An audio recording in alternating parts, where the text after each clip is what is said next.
Les doy la bienvenida al podcast de Lourdes Pacheco, Palabras para volver a casa.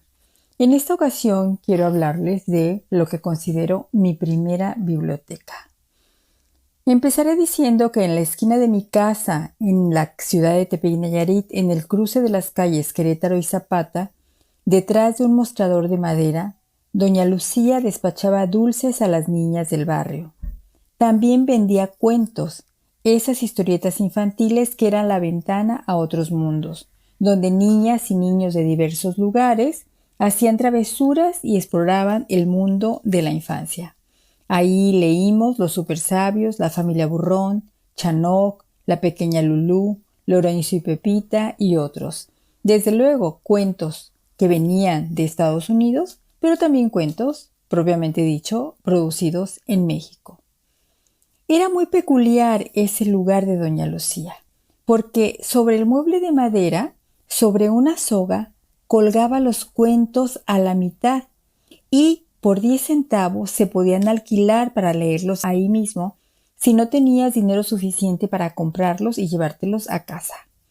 Entonces nos sentábamos a leer nuestros 10 centavos de historietas en banquitos de madera que ella tenía para ese efecto. Me aficioné a clásicos infantiles, publicados por Editorial La Prensa, donde se ilustraban las historias de los cuentos infantiles de diversas partes del mundo. Cuando doña Lucía vio que dedicaba el gasto que me daban en mi casa a la lectura, me llamó aparte y me dijo: «Tengo otras historias, pero tienen más letras. ¿Te gustará leerlas?». Y entonces yo le dije que sí, y sí. Me prestaba clásicos ilustrados también de Editorial La Prensa y novelas clásicas que tenía en su casa. Me invitó a pasar a su casa, me asomé al pasillo y ahí se veía el patio con la fuente en medio como las casas antiguas y por todos lados tenía libreros con sus novelas organizadas. Ella sabía dónde estaba cada uno. Generalmente yo las leía en su local, incluso en los pasillos, pues no confiaba en que pudieran sobrevivir si las llevaba a la calle o mucho menos a mi casa. Esas fueron mis primeras lecturas: Ivanhoe, Historias de dos ciudades, Los Miserables, Las aventuras de Marco Polo, me acuerdo de eso, cuentos de Navidad, desde luego, diversos cuentos de las mil y una noches, El Conde de Montecristo, Frankenstein, que no podía faltar, los viajes de Gulliver, que los leía una y otra vez, La Guerra de los Mundos, etc. Los Tres Mosqueteros, me acuerdo también de esa novela. Algunas frases me sorprendían como los relámpagos del temporal de lluvias. Primero quedaba todo oscuro y al relámpago no lo ves, te ciega con la luz.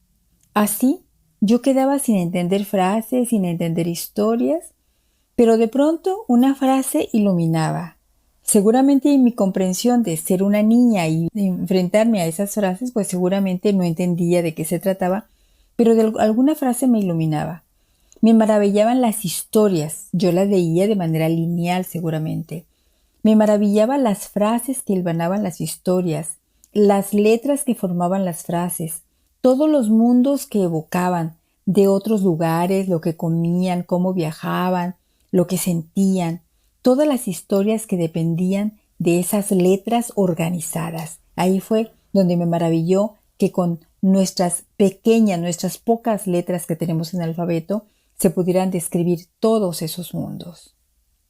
Después, ya de adulta, recordaría esa primera biblioteca de novelas alquiladas en las que leí por primera vez una síntesis de narraciones, una síntesis de historia que llenaban con deleite el tiempo de la infancia. En la escuela primaria, desde luego, teníamos los libros de texto gratuito de la década de los 60 y los 70. Eran lecturas que nos acercaban a la cadencia de las letras. Recuerdo en especial las lecturas del libro de primer grado de lectura por su ritmo y resonancia. Uno las abría y podías oler las letras pegadas, pasar tus dedos por esos colores que hoy se antojan viejos, pero que podíamos leer: el sapito glo glo glo que se esconde en la esquina, qué buenas son tus manos, mamá, tus manos trabajan para mí sin descanso, No hay cosa que necesite que tus manos no puedan hacer. Ahí, en esos libros de la lectura de primer año, tuvimos el primer encuentro con la poesía, tanto de Amado Nervo como de Gabriela Mistral, como de otros poetas y muy pocas escritoras, quiero decirlo. De Gabriela Mistral, ese poema En donde tejemos la ronda, la haremos a la orilla del mar, el mar danzará con mis olas haciendo una trenza de azar. Visitábamos también a algunas tías, a las abuelas, y recuerdo a una tía que le había comprado a su hijo una enciclopedia de libros infantiles. Creo que se llamaba El Tesoro de la Juventud. Una enciclopedia empastada, muy bonita. Así que cuando íbamos a su casa, pedía prestado un tomo para leerlo ahí, mientras las personas adultas hacían la visita. Ahí leí lo que serían como pequeños ensayos para niños, como hoy lo que diríamos como autoayuda para niños, cuestiones ejemplares, síntesis de cuentos clásicos, acertijos y todo eso. Después, al terminar la escuela primaria, me fui a vivir con mi tía Consuelo, que era maestra de literatura universal en la secundaria. Entonces mi relación con los libros cambió porque ella de alguna manera me daba una orientación de qué libros leer y los leía en ediciones empastadas y cuidadas porque ella, como dije, era la maestra de literatura universal de la secundaria. Entonces tenía una biblioteca muy seleccionada. Ahí recuerdo que leí las primeras obras de Goethe, Las cuitas del joven Werther, por ejemplo, Las flores del mal, pero bueno, ya ahí esa es otra historia y de hecho ahí ya prácticamente yo era adolescente. Bueno, pero los cuentos que leí con doña Lucía, esos cuentos infantiles, son sin duda la entrada al gusto por la lectura. Las ilustraciones, porque uno de niño lee cuentos con ilustraciones, buscaban fijar los personajes, aunque no hay, digamos, una sola manera de establecer cómo eran esos límites. Porque, por ejemplo, ¿cuál es el Frankenstein que vale? ¿Cuántos Frankenstein hemos visto a lo largo de todos estos tiempos en el siglo XX? ¿Cuántas Madame Bovary? ¿Cuántos Quijotes de la Mancha? Todos se pueden acercar, pero realmente no está fija la ilustración de estos personajes. Después estudié maestría, doctorado, todo eso y regresé a Tepic. Desde luego, doña Lucía había muerto sin que alguien me pudiera dar noticia de sus familiares. La esquina de Querétaro y Zapata ya no era la esquina de la tienda de cuentos. Esa esquina se había transformado en centros comerciales, ahora era una cremería y ya nadie podía asomarse al patio con la fuente, a las flores de los pasillos. No sé qué habrá pasado con los libreros, porque la casa, tan bonita casa, fue fraccionada en locales comerciales. El destino de muchas de las casas, digamos que tenían un valor arquitectónico, del centro se convirtieron en locales comerciales.